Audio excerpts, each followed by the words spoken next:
Hello student, अपनी JEE 2026 की series में बाइनोमियल थ्योरम का एक क्वेश्चन है। क्वेश्चन को देखिए। क्वेश्चन में the sum of the series up to 2008 terms is K, तो के की वैल्यू बतानी है। मतलब इनफैक्ट हमको इस सीरीज का सम निकालना है।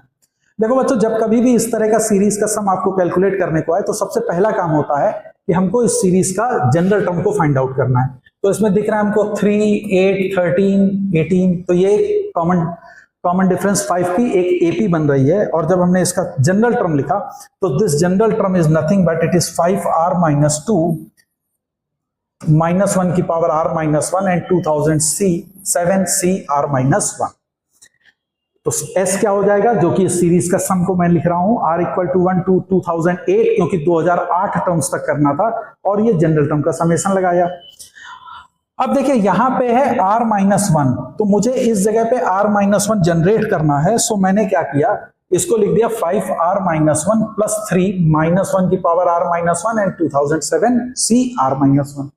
अब इसको दो अलग अलग पार्ट में देखो बच्चों, मैंने स्प्लिट किया 5 into r minus 1 2007 c r minus 1 plus 3 times this one. अब आपको ये दिख रहा होगा कि ये अल्टरनेट पॉजिटिव और निगेटिव बनते जाएंगे, तो इसका सम हमेशा क्या होगा, 0 होता है। तो this comes out to be 0।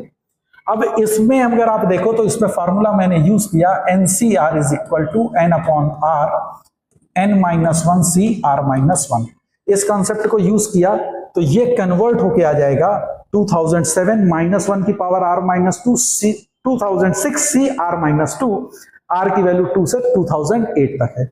अब इसमें भी अगर आप देखेंगे तो ये अल्टरनेट पॉजिटिव और निगेटिव टर्म्स बनाता जाएगा। जैसे जैसे आप r की वैल्यू 2, 3, 4 रखते जाएंगे तो this comes out to be alternate positive and negative. तो उसका सम क्या होता है, 0।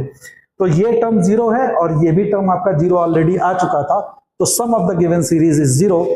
तो जो आपको एक्सप्रेशन दिया गया था और कहा गया था कि वैल्यू k है, तो k की वैल्यू, तो वैल्यू ऑफ k इज 0। तो आई थिंक ये सोल्यूशन आपको समझ में आया होगा। तो इसी तरह से मेरे वीडियोस देखते रहिए। Thank you.